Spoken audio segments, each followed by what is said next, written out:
Direct selling के ऊपर काम कर रहे हैं। अगर कोई डायरेक्ट सेलिंग इंडस्ट्रीज के लेके अगर कोई आपके मन में सवाल है तो आप ये सवाल कर सकते हो। और बाकी ये सर इंडस्ट्रीज का विजन के बारे में, गवर्नमेंट्स क्या काम कर रही है उसके बारे में, और ये जो ट्रस्ट जो सॉरी एसोसिएशन जो है वो क्या कर रही है उसके बारे में हमको थोड़ा बात करेंगे सर, प्लीज। Thank you. नमस्कार। नमस्कार।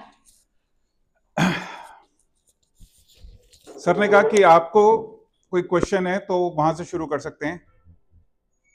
तो सर ने पहला क्वेश्चन। जी सर।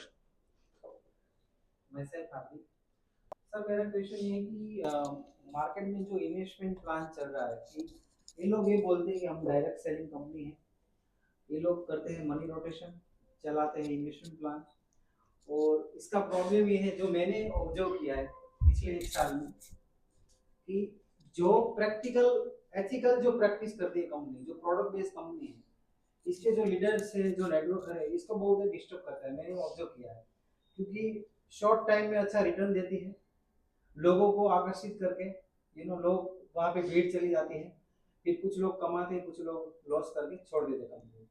और ऐसी बहुत सारी पूंजी कंपनियां मार्केट में बहुत सारी चल रही है। तो मेरा क्वेश्चन ये है कि इसको कैसे रोका जाए, इस पर क्या आप काम कर रहे हैं, गवर्नमेंट क्या आपको सपोर्ट करे इस पर? क्या क्या नाम है आपका? हार्दिक। हार्दिक का जो क्वेश्चन है और किसी का भी है? हार्दिक को भी ऐसे मिलते हैं लोग? ओके। अच्छा, मजेदार बात यह है कि जब 26 साल हो गए, 26 साल पहले जब मैंने डायरेक्ट सेलिंग शुरू की तो भी यही क्वेश्चन था। तो 99 में जब शुरू की तो भी यही क्वेश्चन था। आज 2025 है तो भी यही क्वेश्चन है। ये क्वेश्चन क्यों है? ये क्वेश्चन इसलिए है क्योंकि लोग फर्क नहीं बता पाते कि डायरेक्ट सेलिंग क्या है और इन्वेस्टमेंट प्लान क्या है। यानी कि वो जो पुरानी पिक्चर थी ना, एक सीता गीता, हेमा मालिनी, वो ये नहीं बता पाते हेमा मालिनी कौन सी गांव वाली है और कौन सी शहर वाली है। अब ये कंफ्यूजन तो हो जाता है। ये कंफ्यूजन पता किस बात से आता है कि हमें एक्चुअली ये नहीं पता कि हमारी इंडस्ट्री क्या है।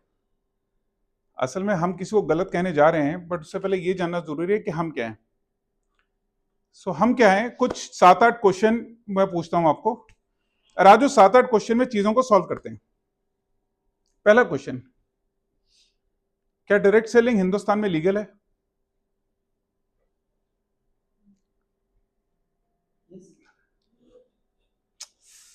है, नहीं है, मतलब हो भी सकती है, नहीं भी हो सकती है?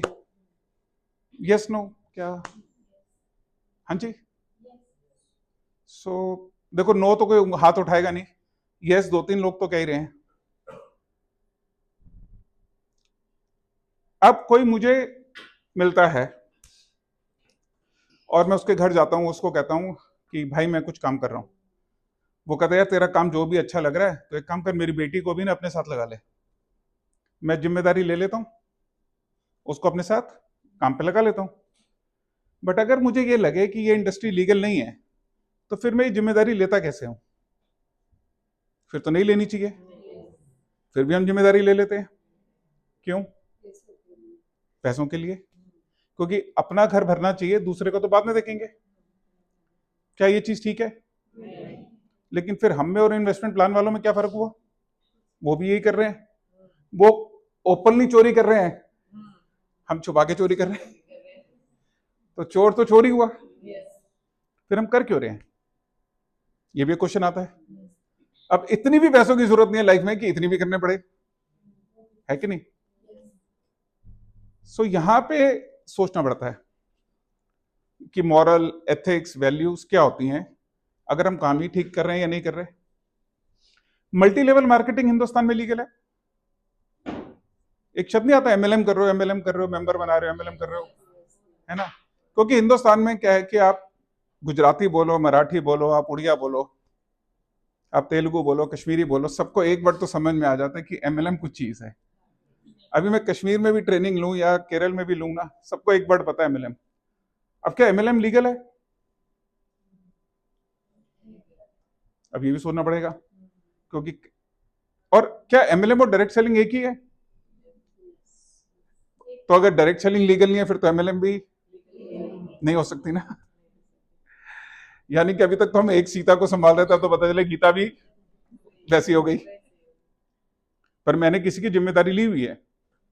याद है ना, मैं उसके घर गया था, उसने कहा मेरी बेटी को अपने साथ काम पे लेना है, और मैंने कहा था अपनी बेटी को मेरे साथ लगाओ, मैं उसकी जिंदगी बदलूंगा।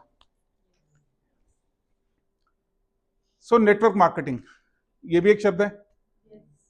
अब नेटवर्क मार्केटिंग क्या है, लीगल है नहीं है? कंफ्यूजन है। अब सोचो अगर जो हम काम कर रहे हैं हमारे कितनी कंफ्यूजन है, तो इन्वेस्टमेंट प्लान वाला क्या कह रहा होगा, भाई ये खुद तो इतनी कंफ्यूजन में है, तो तू मेरे साथ आ जा, हम तो क्लियर कह रहे हैं ना फ्रॉड कर रहे हैं,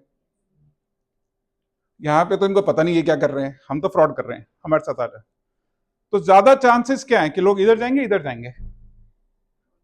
वो फ्रॉड में इसलिए नहीं जाते क्योंकि ज्यादा परसेंटेज आता है, वो इसलिए जाते हैं क्योंकि हम क्लियर नहीं कर रहे हम क्या है। इधर कंफ्यूजन, उधर किसी के घर जाओ वो कहते क्या लोगे, चाय ठंडा गर्म ये खाओगे वो खाओगे, लेकिन हम कुछ नहीं रख रहे टेबल पे, वो सामने थाली रख रहा है, तो बंदा वहीं जाएगा। अब इसका दूसरा ऑप्शन समझते हैं। अब अगर मुझे पता चल जाए कि मेरे जो मैं काम कर रहा हूं वो क्या है, सरकार उसके बारे में क्या सोचती है, तो मेरे अंदर कुछ तो क्लैरिटी आनी चाहिए, है ना। अब आपको क्या लगता है कि एज अ डायरेक्ट सेलर अगर मैं सरकार के ऑफिस जाऊं, आपका ऑफिस गांधीनगर में है, उनको जाके बोलूं कि मैं डायरेक्ट सेलर हूं, तो वो आपको पहचानेंगे नहीं पहचानेंगे? नहीं पहचानेंगे ना। वो कहेंगे कौन आप, कौन मैं। इनफैक्ट आपने वो देखा, एक ऋतिक रोशन की पिक्चर थी जादू, नहीं पिक्चर जादू नहीं थी पर वो हीरो का नाम जादू था, कोई मिल गया, उसको क्या कहते थे हम, एलियन, एलियन कहते थे ना, हाँ एलियन। तो गुजराती में भी एलियन ही कहते उसे। 100% चांस है कि कोई डायरेक्ट सेलर को ना पहचानेगा, लेकिन एलियन को फिर भी पहचान रहा है, जबकि आज तक हम में से किसी ने नहीं देखा, हमने से सुना ही है सिर्फ कैसी कुछ चीज होती है, लेकिन डायरेक्ट सेलर तो हम सारे हैं। तो ये कभी एहसास आया कि हमारी अगर वैल्यू नहीं है समाज में, सरकार में हमारी वैल्यू नहीं है, तो फिर हम ये काम क्यों कर रहे हैं? अगर मेरी वैल्यू नहीं है तो मैं किसी की जिम्मेदारी कैसे ले सकता हूं कि उसकी जिंदगी बदलूंगा? और मेरे हिसाब से ये सिर्फ एक सिंगल क्वेश्चन है, आप में और एक आरओए वाली इन्वेस्टमेंट प्लान की कंपनी में। हम में डिफरेंस क्या है कि सरकार ने डायरेक्ट सेलर्स को पहचाना, सिर्फ पूरा का पूरा लॉ डायरेक्ट सेलर्स के लिए निकाला। आज सरकार आपको जानती है, आप अगर सरकार में जाते हैं और बोलते हैं कि हम डायरेक्ट सेलर हैं, तो वो आपकी बात सुनती है। तो आप ये सोचें कि आपकी वैल्यू नहीं है, वो गलत है। आप एक ऐसी इंडस्ट्री में काम कर रहे हैं जिसने सरकार ने मिलके आपके लिए इतने लॉ बनाए कि आपका करियर या आप जिनका करियर बनाना चाहते हैं उनका करियर बना सकें। आज के बाद कोई कहे कि ये इंडस्ट्री लीगल है या नहीं है ना, सीधा कहना ये 100% लीगल इंडस्ट्री है, और इसका एक पीडीएफ ना मैं सर को देके जाऊंगा, वो आप लोगों के साथ शेयर करेंगे। 4 चीजें उसमें और कुछ नहीं है, लेकिन कोई बोले कि ना ये काम गलत है, ये काम फ्रॉड है, तो उसको वो पीडीएफ दिखा देना। इंग्लिश में भी है, हिंदी में भी है, पर ये समझ में आना जरूरी है कि हम किस तरीके के काम में जा रहे हैं। अच्छा, अब आपको ये पता चला कि मैं एक लीगल इंडस्ट्री में हूं, अब मैं क्रिप्टो वाले से बात कर सकता हूं कि भाई मैं तो लीगल हूं, ये रहा मेरे सरकारी पेपर, ये रहा मेरा राजपत्र, ये रहा मेरा तामपत्र, तेरे पास क्या है? तब आप लड़ सकते हो, वरना अभी तक तो सीता गीता में कंफ्यूजन था। अब अगर मैं किसी की जिम्मेदारी लेता हूं ना कि मैं आपको इस करियर, आपका बेटा मेरे को दो, आपकी बेटी मेरे को दो, मेरे साथ काम करेगी, मेरी भाभी को मेरे साथ काम करने दो, मैं इसलिए गारंटी ले पाता हूं क्योंकि सरकार इसके लिए काम करती है। वरना सच्ची बताओ, अगर सरकार आपके लिए काम नहीं करेगी तो आप कैसे काम कर पाओगे? सरकार ने हर पॉसिबल सपोर्ट दी है जिससे डायरेक्ट सेलिंग का बिजनेस बढ़ सके। हिंदुस्तान में सिर्फ डायरेक्ट सेलिंग के बिजनेस को बोलने का तरीका अलग है। अभी समझो हिंदुस्तान में कितनी पॉपुलेशन है, 100-150 करोड़, 150 करोड़ पकड़ ले मोटा मोटी। हम डायरेक्ट सेलर्स कितने हैं? 1%, 1.5-2 करोड़ के आसपास लोग हैं हम। अब हम किसी को कहेंगे हम सर हम 2 करोड़ लोग हैं, 1.5-2 करोड़, तो लगता है यार क्या होंगे? हमसे ज्यादा एक्चुअली में तो स्विगी, जोमैटो, ओला वाले हो गए हम आज की डेट में। लेकिन हिंदुस्तान में काम करने के 2 तरीके हैं, एक खेती और एक नॉन एग्रीकल्चर। खेती वाले सबसे ज्यादा है हिंदुस्तान में, 60-70% खेती का बिजनेस है। जो दूसरा बिजनेस कहते हैं जिसको नॉन एग्रीकल्चर बिजनेस कहा जाता है, वो बिजनेस है जो डायरेक्ट रेवेन्यू सरकार को देता है। अब उसमें क्या आता है? उसमें आपके रिटेल वाले आते हैं, हॉस्पिटल वाले आते हैं, टूरिज्म वाले आते हैं, आपके सॉफ्टवेयर वाले आते हैं, सारे जो बिजनेस है उसमें आते हैं। डायरेक्ट सेलर असल में हिंदुस्तान में सॉफ्टवेयर वालों से भी ज्यादा है। सुन के अजीब लगेगा, हम सॉफ्टवेयर आईटी इंडस्ट्री से ज्यादा लोग हैं इस इंडस्ट्री में। तो आज जब कोई मुझसे कहता है कर्नाटका में या बैंगलोर में, होसूर में कि आईटी इंडस्ट्री में हम इतने हैं, मैं कहता हूं सिर्फ 5 मिनट रुक, एक इमेज भेज रहा हूं, हम आपसे ज्यादा हैं। फर्क सिर्फ इतना है कि हमें ये बात दिखानी नहीं आई और जतानी तो बिल्कुल ही नहीं आई। ये इस बिजनेस की वैल्यू है। अब इस बिजनेस की ग्रोथ क्यों है, या कोई भी बिजनेस ग्रो क्यों करता है? आप किसी भी लाइन में जा सकते हैं। देखो, आपने करियर चूज करना है, आपके घर पे आपके लिमिटेड टाइम है, आपको कुछ भी बिजनेस करना है, कोई भी बिजनेस करना हो लाइफ में, तो 3 चीजें याद रखना। 3G फॉर्मूला कहते हैं इसको, जिसको पहले को कहते हैं गवर्नमेंट, पहले जी से, दूसरा जी होता है गाइडेंस, और तीसरी चीज होती है ग्रोथ। कोई भी काम करो आप। आजकल और बच्चे क्या कहते हैं, आजकल और कौन सी नई अच्छी लाइनें चल रही हैं? एआई के बारे में बात करते हैं, है ना, चैट जीपीटी बात करते हैं, एआई एमएल बात करते हैं, मशीन लर्निंग, डेटा एनालिटिक्स की बात करते हैं, कि ग्रो कर रही है इंडस्ट्री। क्योंकि उन इंडस्ट्री में भी कुछ चीजें कॉमन होंगी जो आप में है, लेकिन सिर्फ हर इंडस्ट्री में 3 चीजें देखना बड़ा जरूरी है। सरकार पहला जी, दूसरी चीज गाइडेंस, और तीसरी चीज ग्रोथ। सरकार ने आपके लिए असल में पूरा एक एक्ट बनाया है, पूरा एक स्टेट के रूल्स बनाए हैं, जो हर स्टेट में वो रूल्स फॉलो होते हैं। अगर आज आप एफएसएससीआई का काम करते हो, तो उसमें एफएसएससीआई का भी प्रावधान है कि एज अ डायरेक्ट सेलर आपके पास एक एक्चुअली रजिस्ट्रेशन होता है।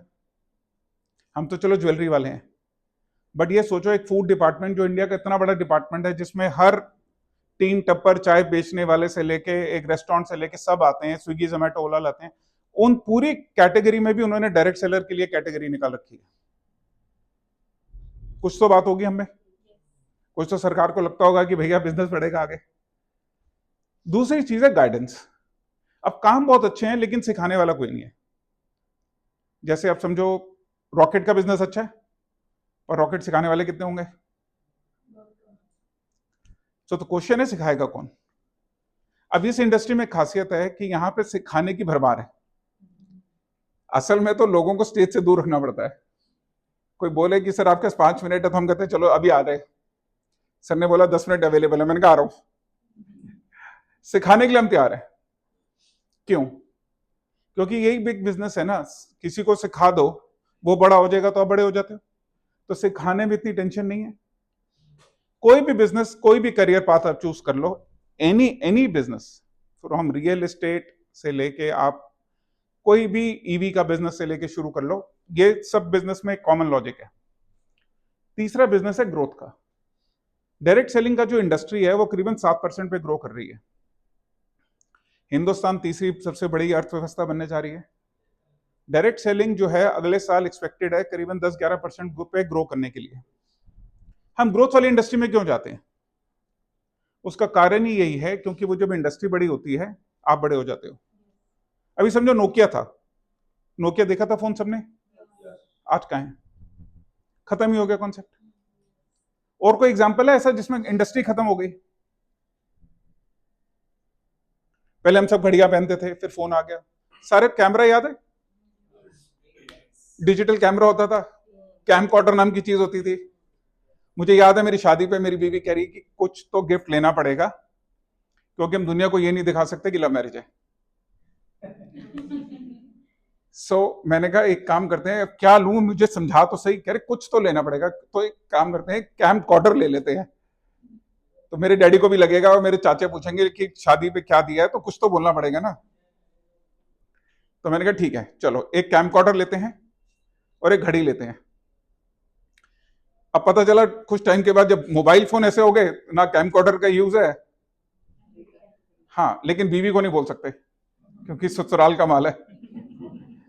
सच्चाई ये है कि देखो, आदमी जितना बड़ी निठल्ला हो, ससुराल में तो इज्जत होती है, वो मेंटेन करके चलना होता है।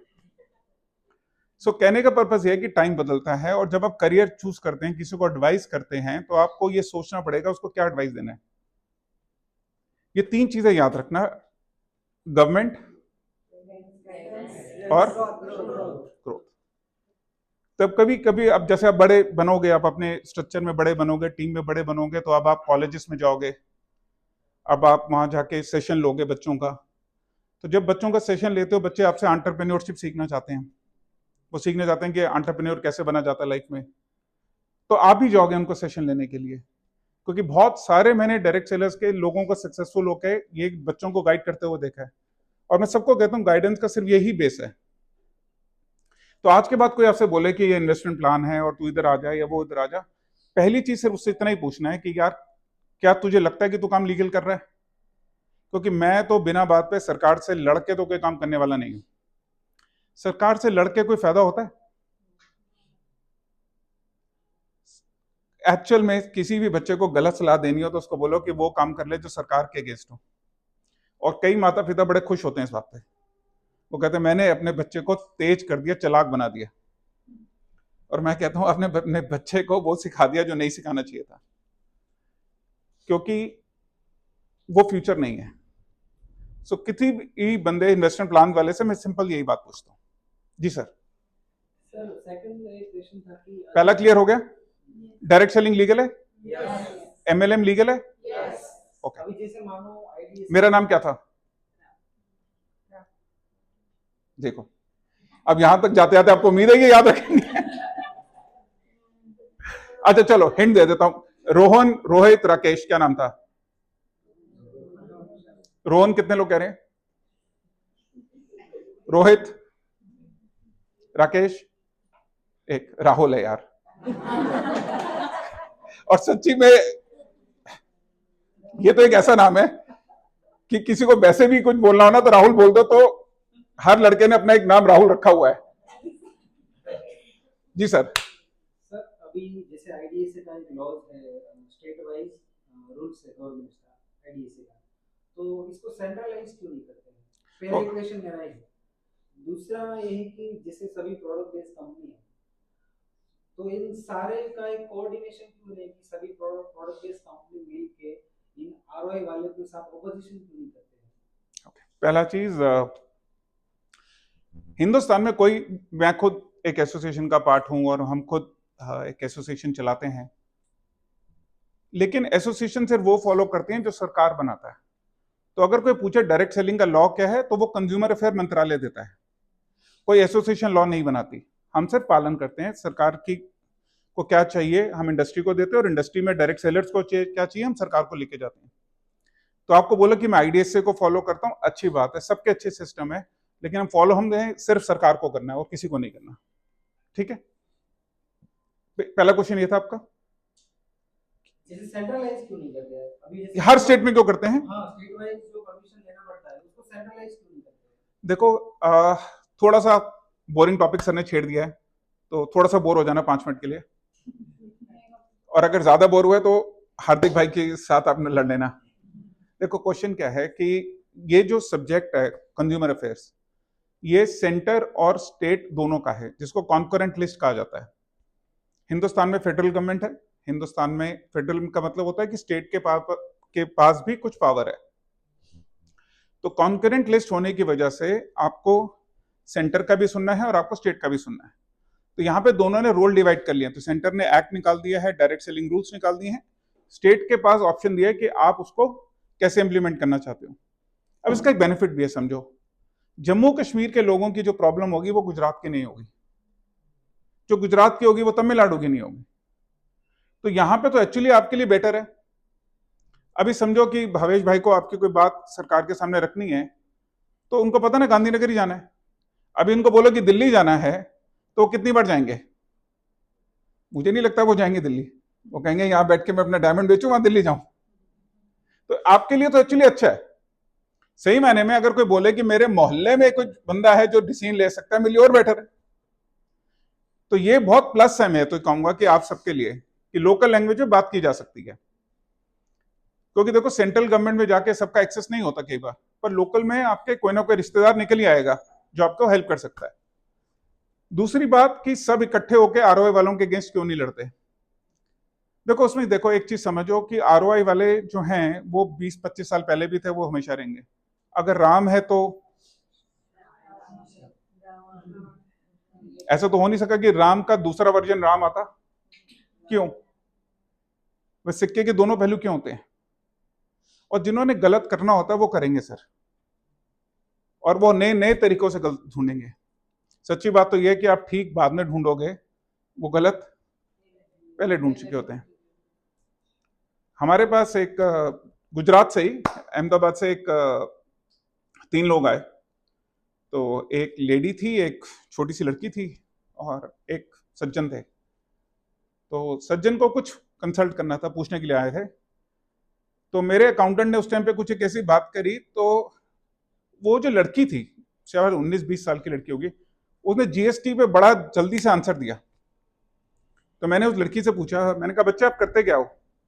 कहती मैं एक अकाउंटेंट के बाद जॉब करती हूँ, 12वीं के बाद मैंने जॉब चालू कर दिया। तो मैंने कहा आप पढ़ते क्यों नहीं हो, आगे कॉलेज वॉलेज पढ़ो, आपको तो काफी अच्छी नॉलेज है। कहती पढ़ने नहीं देती, मम्मी पढ़ने नहीं देती। तो मैंने ऐसे पूछा, मैंने कहा जी बच्चे को पढ़ने क्यों नहीं दे रहे? कह रहे पैसे नहीं है। कह रही 40 लाख रुपए एक ले गया इन्वेस्टर 10% महीने का बोल के, एक ने 60 लाख रुपए ले गया 15% बोल के, और अभी जो आपके साथ बैठा हुआ है ये मेरे से 1 करोड़ रुपए लेके बैठा हुआ है। तो मैंने कहा आप मुझसे क्या एक्सपेक्ट कर रहे हो? कहती कि इसके अगेंस्ट मुझे कंप्लेंट करनी है। तो मैंने कहा मैं आपके अगेंस्ट क्यों ना करूं? पहले जब तक आपका लालच ना हो आपको कोई ठग सकता है? मैंने कहा वो तो खुद कह रहा है मैं चोर हूं, आपको कौन समझा रहा था कि 15% महीना आता है? और आज आपकी वजह से वो लड़की जो है, जो पढ़ सकती थी, वो नहीं पढ़ रही। तो आप मुझसे एक्सपेक्ट करो कि मैं इनके लिए कंप्लेंट करूं? मैं तो पहले आपको करूं, क्योंकि आप जैसे लोग ये कच्चा लालच करते हैं तभी तो ये खुश हो रहे हैं। सो तो क्वेश्चन हियर इज कि आपको एक्चुअली में एक ही तरीका है जिसको कहते हैं हमें सबको इंफॉर्मेशन ही देनी है। आज समझो मेरे बच्चे ने अगर जल्दी उम्र में कोई गलत काम कर दिया तो उतनी जिम्मेदारी मेरी भी है, मुझे समझाना पड़ेगा ठीक और गलत क्या है। आप जितने भी लोगों को मना करते जाओ सर, कोई ना कोई आता जाएगा। सिर्फ सही एजुकेशन ही तरीका होता है किसी भी चीज को करने का। ज्यादातर लोगों में सिर्फ एक चीज होती है कि एजुकेशन का मतलब सेल्स होता है। हम एजुकेशन क्यों देते हैं? क्योंकि हमें लगता है कि हमें किसी को सेल्स पर्सन बनाना है। लगता है, फील आता है हम सब सेल्स पर्सन है? हम क्या सेल्स के बिजनेस में है? क्या हमें सेलिंग करनी पड़ेगी इस बिजनेस में कामयाब होने के लिए? अब कुछ तो बेचना पड़ेगा ना, डायरेक्ट सेलिंग का बिजनेस है। सो वहीं से क्या शुरू हो जाता है कि चीजों को सुनना और एक्सेप्ट करना और रिजेक्ट करना। सबसे अच्छा तरीका सिर्फ इंफॉर्मेशन लो और दो। और सबसे ज्यादा इंफॉर्मेशन हमेशा उस चीज की होनी चाहिए कि क्या ठीक है और क्या गलत है। हम बच्चों को बताते हैं ना कि यूपीआई का स्कैम गलत होता है, किसी को ओटीपी का गलत होता है, क्योंकि रोज नया तरीके का स्कैम आ जाता है दोस्त। अब हम सब ने मिलकर 2, 4, 5, 10 को बना भी किया, लेकिन तब तक वो बड़े हो जाते हैं, तब तक हम एक्शन लेते हैं। ऐसे छोटे छोटे बहुत आएंगे। तो मेरा तो मानना यह है कि हमें बच्चों को यह बताना चाहिए ठीक और गलत क्या है, और उनको वो पावर देनी चाहिए पहचानने की कि वो ये डिसीजन ले सकें। तो इस पे एक्शन होता है, सरकार एक्शन लेती है, हर स्टेट में होता है। बट हाँ, जब तक वो बंद होती हैं तब तक वो नुकसान कर चुकी होती हैं। इसलिए जब तक आपको ठीक नहीं पता चलेगा तब तक आपको गलत नहीं पता चलेगा। सर उनको परमिशन क्यों नहीं दी? उनको परमिशन नहीं मिलती। ऐसे ही शुरू कर देते? हाँ, परमिशन लेके कौन चोरी करता है? बड़ा स्टैंडर्ड है हिंदुस्तान में। आइडिया कलकत्ता में आते हैं, चलाने वाले सारे सुरती हैं। मैं तो सीधा कहता हूं कि हिंदुस्तान में जितने क्रिप्टो वाले हैं ना, मैं आज की बात नहीं कर रहा, मैं 2014 में मेरे पास 10-15 लोग सूरत के आए, कहते भाई साहब बहुत बढ़िया चीज आई है, बहुत बढ़िया चीज आई है। मैंने कहा तुम सूरत वाले एक काम करो, तुम ना एक सूरत फ्रॉड यूनियन शुरू करो। क्योंकि मतलब आइडिया जिस मर्जी को हिंदुस्तान में, फ्रॉड में शक्ल सूरत वाले ही दे रहे होते हैं, और आधे सूरत वाले दुबई भाग जाते हैं करके। जी सर, प्लीज सर, सॉरी आपकी बात। जी मेरा नाम तुलसी भाई साकरिया है। नमस्कार तुलसी जी। मेरा एक सवाल है कि फ्यूचर क्या है? ओके। हम बच्चों को, मेरा बच्चा भी यही काम कर रहा है, तो बच्चों के लिए इंडस्ट्री कितनी बड़ी है और क्या होने वाला है आगे? मैं आपको कुछ आइडिया देता हूं, आपको अगर फ्यूचर समझ में आ सके। 99 में मैंने डायरेक्ट सेलिंग में आया। मैं क्यों आया? मैं इंजीनियर हूं, मैं एमबीए हूं, मैंने इंग्लिश ऑनर्स का भी ग्रेजुएशन कर रखा है। अब कोई पढ़ सुनता है ना तो हंसता है कि मतलब क्या जिंदगी में रहता होगा कि इंजीनियरिंग, एमबीए और इंग्लिश ऑनर्स। सच्ची बताऊं तो ये उस टाइम के हमारे जो लोग थे उनकी मानसिकता थी कि अगर बहुत अच्छा पढ़ा लिखेंगे नहीं तो अच्छी नौकरी मिलेगी नहीं। तो मैंने एक्चुअल में अकाउंट्स को छोड़ के जितना पढ़ सकता था मैंने सब कर दिया। अकाउंट सब्जेक्ट नहीं हाथ आया नहीं तो वो भी निपटा देता, क्योंकि यही लगा था पढ़ लूंगा जितना ज्यादा वही काम आएगा। बहुत अच्छी नौकरी मिली लग रहा था, लेकिन जिस दिन डायरेक्ट सेलिंग देखी उस दिन समझ में आया यार कहीं तो कैलकुलेशन में लाइफ में गलत है। अब दो ही ऑप्शन थे, या तो मैं जॉब करता रहता या मैंने जो नॉलेज ली थी पढ़ाई करके वो समझ के मैं कुछ डिसीजन लेता। अब पहली अपॉर्चुनिटी में दिमाग कौन लगाता है? सामने आती है, बंदा हाँ करता है, चालू हो जाता है काम। मेरे साथ भी यही हुआ। तो 99 में मैंने काम करना शुरू किया, तब मैं 1 लाख रुपए का गद्दा बेचता था। और क्योंकि 24 घंटे काम करता था, मैं शायद 3 साल मैंने कोई दिवाली दशहरा कोई घर पे फंक्शन नहीं बनाया और खूब काम किया। लेकिन जब भी यहां तक जाता था ना, फटाक करके नीचे आ जाता था, दोबारा जोश आता था, दोबारा टीम बिल्ड करता था, फिर दोबारा जीरो। बाद में समझ में आया कि मैं जिस कंपनी में काम कर रहा था वो कंपनी पिरामिड स्कीम थी। तो यानी कि मैं करना भी चाहता था, मैं मेहनत भी कर सकता था, मैं टीम भी बना सकता था, पर मैं ठीक जगह नहीं था। उस दिन मैंने अपने दोस्त से पूछा कि यार ये इंडस्ट्री लीगल कब होगी, ये इसका फ्यूचर कैसे सिक्योर होगा? कहता भाई अगले महीने लॉ बनने वाला है, सन 2000 में। तो मैंने तो 20 साल वेट किया लॉ बनने का, जो अगले महीने बनने जा रहा था। अब समझना होता क्या है, सही कंपनी का मिलना, सही लोगों का मिलना, सही प्रोडक्ट का मिलना भी किस्मत है। मैं इस मामले में कहता हूं कि कोई लोग कहते हैं किस्मत पे यकीन नहीं करता, मैं कहता हूं मैंने तो इतना काम करा, मेहनत की यार, मैं 3 साल घर नहीं गया अपने, पर मेरे को कुछ नहीं मिला क्योंकि मैंने रास्ता ही गलत चुन रखा था।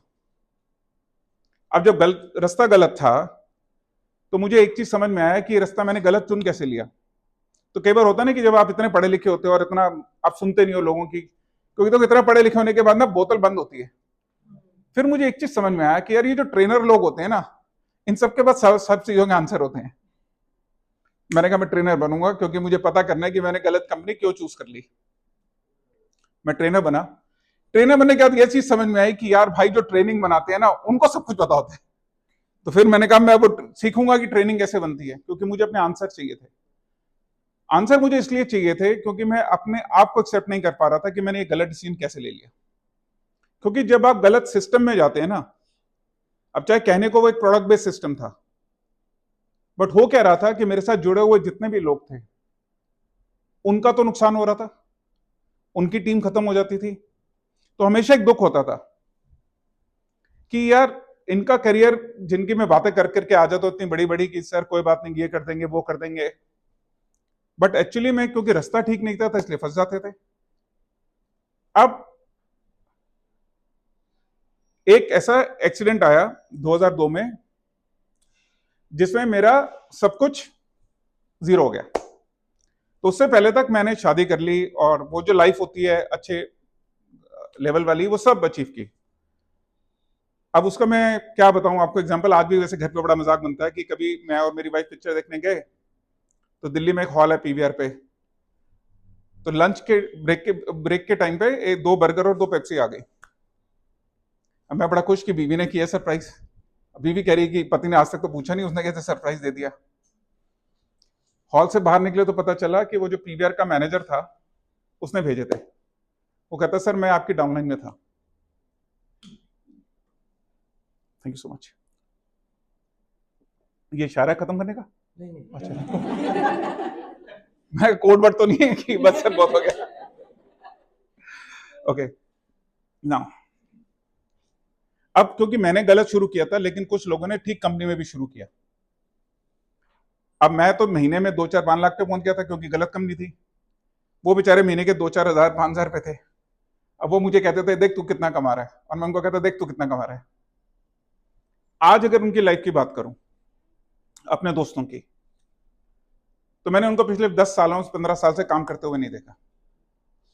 पिछले 15 साल से उनका एक ही काम है, किसके शादी ब्याह पे जाना है, किसके फंक्शन पे जाना है, शाम का किसका बर्थडे है, कोर्स करने मूवी का अमेरिका जाना है। बेटी ने कॉलेज में एडमिशन ले लिया तो दोनों माँ और बाप बेटी के कॉलेज के बाहर घर ले लिया कि अब 3 साल तक बेटी अमेरिका में पढ़ेगी, हम 3 साल बाहर रहेंगे, फिर काम तो कुछ करना नहीं। ये मुझे लगा कि यार ये चीज मैं लाइफ में मिस कर गया क्योंकि मैंने रास्ता गलत चुना। तो आप अगर आज एक ठीक कंपनी में है ना और लगता है कि यार इसका फ्यूचर नहीं बनेगा, ये मेहनत नहीं है, मैं आपको यकीन दिला सकता हूं मैंने किसी को इस इंडस्ट्री में फेल होते हुए नहीं देखा। 25 साल में मैंने सबको निकलते हुए देखा है, किसी को स्लो, किसी को ज्यादा, किसी को बड़ा। बट क्वेश्चन है, हर चीज पैसा नहीं होता कभी सबके लिए। ये मैं क्यों कहता हूं? क्योंकि मैंने नहीं कमाया। बट सच्ची बात है, लाइफ में खुशियों के लिए पैसा चाहिए।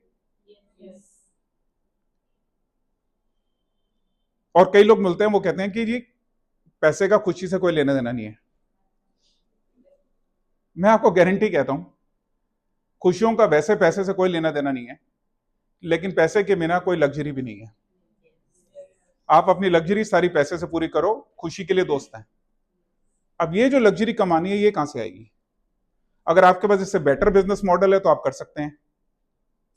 बट अगर आपको लगता है कि आपको लोगों से मिलना अच्छा लगता है, अगर आपको लगता है ये प्रोडक्ट ऐसा है जो मैं अपने घर पे यूज कर सकता हूं, आपको लगता है ये प्रोडक्ट ऐसा है जो मेरे को आगे बढ़ के पर्सनैलिटी बढ़ाने में हेल्प करता है, फिर आपको 110% इस पर ट्राई करना चाहिए। हाँ, अगर आपको लगे कि ये प्रोडक्ट मेरे मतलब का नहीं है, समझो मेरा घर है जहां पे मेरे पास शायद 25 लाख की गाड़ी है, तो शायद मैं 10 रुपए का साबुन नहीं बेच सकता। सिमिलरली अगर मेरे घर पे एक स्कूटर, एक साइकिल है, तो मैं शायद 100 रुपए का साबुन नहीं बेच सकता। तो वो रिलेट होना भी बड़ा जरूरी है मेहनत सर्कल बैठने के लिए। अब आपको फ्यूचर में ऐसे समझा सकता हूं कि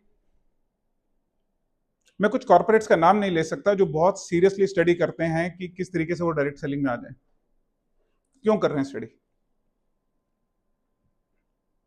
क्यों आज जो 5,000, 10,000, 15,000 की करोड़ की कंपनी है वो क्यों सोचती है डायरेक्ट सेलिंग में आने के लिए? उसका रीजन है, उनको लगता है जो कम्युनिटी बेस्ड बिजनेस है ना डायरेक्ट सेलिंग का, उसका मुकाबला नहीं है। एक बिजनेस सबको नजर आता है, ई कॉमर्स का, है ना? सबको पूछो D2C D2C D2C करते रहते हैं आज के डेट में। पूरा ई कॉमर्स में हिंदुस्तान में एक एवरेज 50,000 कंपनी है। आप 50,000 में से 5 कंपनियां ढूंढ के देखना जो प्रॉफिटेबल है। कोई नजर आए तो मुझे बताना। और मैं आपको डायरेक्ट सेलिंग में 100 कंपनियां दिखा सकता हूं जो प्रॉफिटेबल हैं। तो बिजनेस को प्रॉफिटेबल भी होना है और आपको भी कमाना है। तो अगर आपके नेचर में बहुत क्लियर है कि आपको पैसा कमाना है, तो इससे बढ़िया लाइन नहीं है। हाँ, सोशल सर्विस करनी है ना, तो मत आओ। क्लियर कट फोकस रखना। जी सर। मेरा एक प्रश्न था कि मैंने 3 साल पहले मैंने मेरे वाइफ के साथ गया था दिल्ली और गांधीनगर। तब एक अच्छे खासे ऑनर के जो नीचे के लोग होते हैं उसको मैंने एक प्रश्न पूछा था कि जो डायरेक्ट सेलिंग इंडस्ट्री में कहीं ना कहीं पे लोगों लाइन घुमा के ले जाते हैं दूसरी जगह पे, बराबर है? कहीं दो लीडरों का जो टकराव हो जाता है तो किसी की आईडी ब्लॉक करवा देते हैं, बराबर? तो उसके ऊपर कोई लॉ नहीं बन सकता क्या? कहीं पे इधर होते हैं, पूरा मेहनत किया होता है दूसरे ने, लेके चला जाता है कोई दूसरा भी, तो इसके ऊपर लॉ कोई वो बन सकता है क्या? असल में ना लॉ है क्या? लॉ ये है कि सरकार आपको as a direct seller recognise करती है, ठीक है? अब वो कैसे करती है कि एक, चलो मैं आपको फोटो भेजूंगा, सरकार और आपके बीच में, कंपनी और आपके बीच में एक प्रिंसिपल टू प्रिंसिपल कॉन्ट्रैक्ट होता है। एक्चुअली में सरकार अपलाइन और डाउनलाइन नहीं मानती, वो सिर्फ आपको मानती है, इतना हक है। अब लोग में ना जितनी नॉलेज होती है वो उतना ही काम करने की कोशिश करते हैं और अपना फायदा पहले देखने की कोशिश करते हैं। मेरी इनसे बिगड़ गई तो मैं इनकी टीम को खराब करूं, इनसे नहीं बनती इनसे दुश्मनी कर लूं, इनको इनके खिलाफ भड़ा, जिनका जितना दिमाग है। तो जो लोग इस इंडस्ट्री में सक्सेसफुल हुए हैं ना, असल में वो इंसान बड़े अच्छे हैं। डायरेक्ट सेलिंग में मैंने किसी भी सुपर सक्सेसफुल इंसान को जिनको देखा है ना, वो एक्चुअली इंसान भी बहुत बढ़िया है। और जब तक आप अच्छे इंसान नहीं है ना, आप अच्छे डायरेक्ट सेलर बन नहीं सकते। कईयों को गलती से टीम मिल जाती है, कईयों का गणित बैठ जाता है, कईयों की किस्मत होती है। पंजाबी में कहते हैं कि पीछे से लिखवा कर आए हैं, मतलब ऊपर से किस्मत लिखवा कर आते हैं, पंजाबी में हम ये कहते हैं। कईयों को मौके मिल जाते हैं, बट आप ग्रोथ तभी करते हैं जब आप जेन्युइनली एक अच्छे इंसान होते हैं। अब अगर मान लेते हैं कि मेरे को कोई भी प्रॉब्लम है, तो एक्चुअली आपके कॉन्ट्रैक्ट में क्लियर होता है कि कंपनी आपके साथ क्या रिलेशनशिप रखना चाहती है। हम में से कितने लोगों ने कॉन्ट्रैक्ट पढ़ा होगा?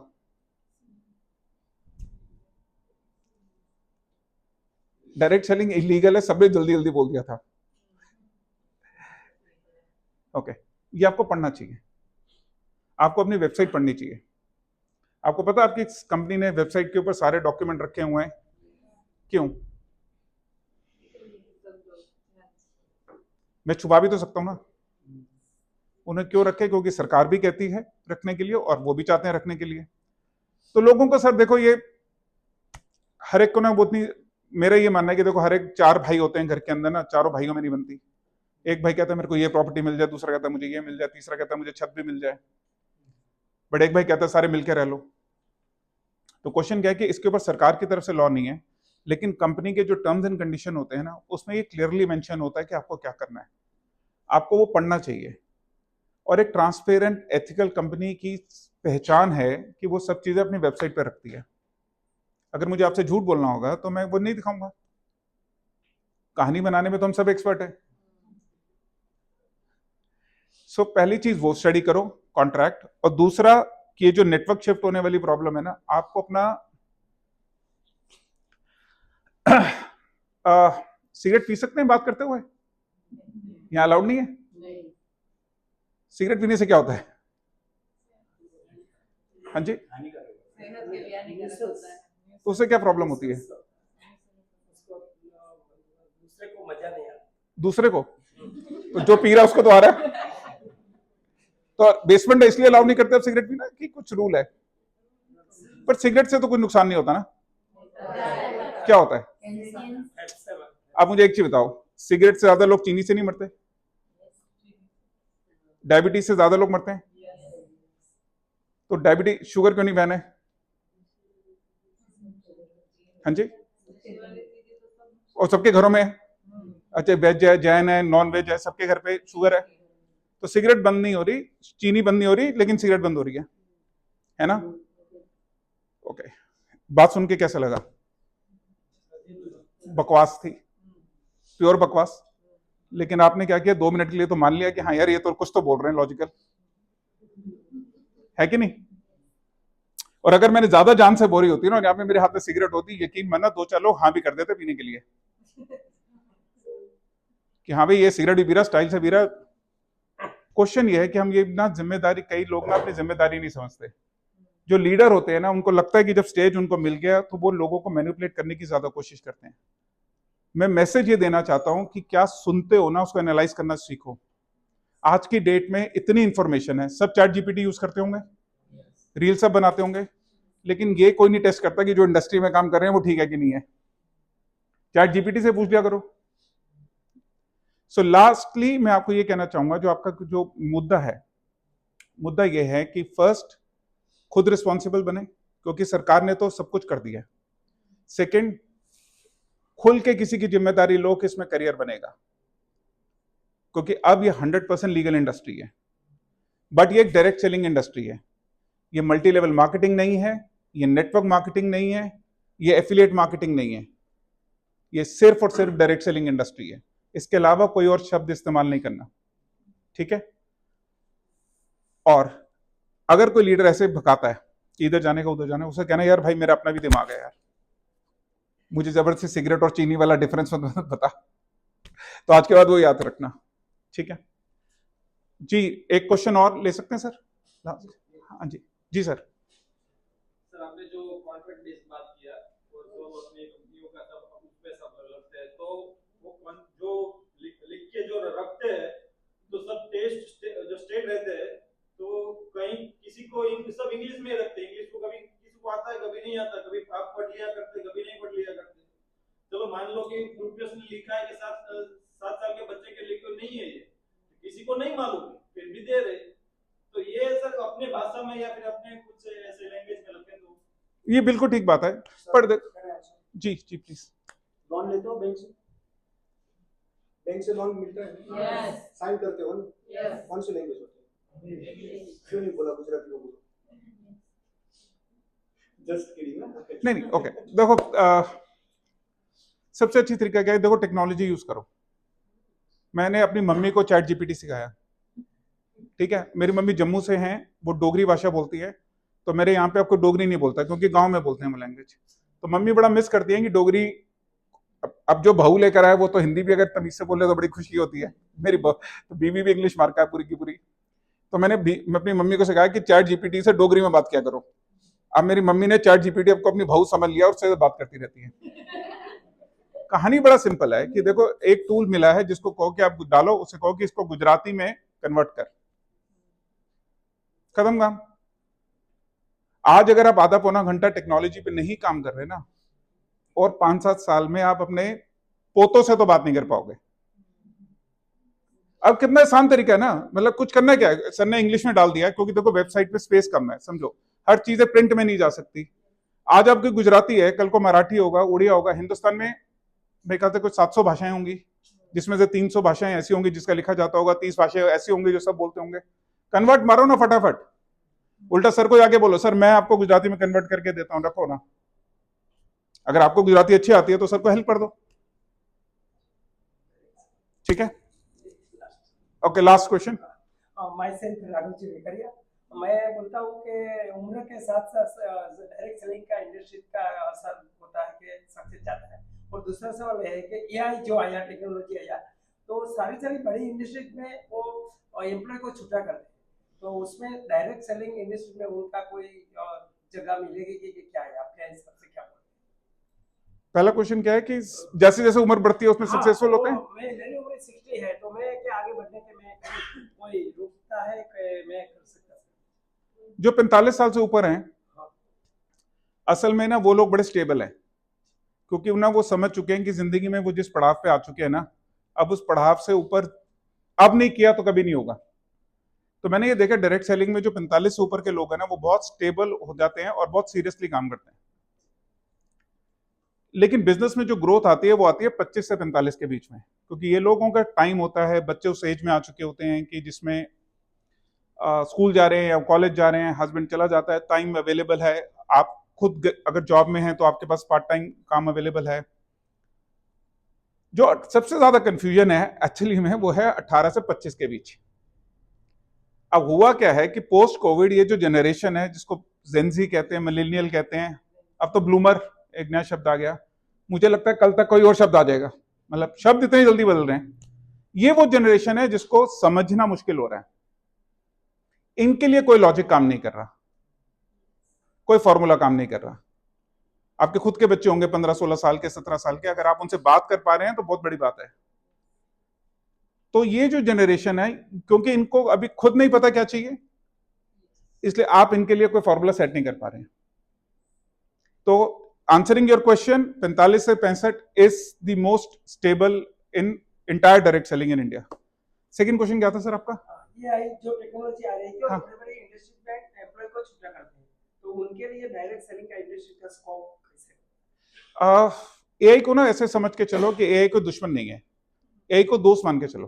पहली चीज, एआई आपका वो दोस्त है जो आपको कोई ठीक सलाह दे सकता है। तो आपके अंदर जो भी क्वेश्चन था, सर समझो आप ये क्वेश्चन बनाना चाहते हो कि मुझे 3 तरीके चाहिए अप्रोच करने के, मैं 679 में काम करती हूं और मुझे 3 तरीके दे दो गुजराती में किसी को इनवाइट करने के, या मुझे 2 तरीके दे दो सोशल मीडिया पोस्ट बनाने के, तो आप बड़े आराम से सीख सकते हो और आप काम कर सकते हो। हाँ, अब एआई को अगर आपने दोस्त नहीं बनाया तो आपकी जॉब में ग्रोथ होने के चैलेंजेस आएंगे।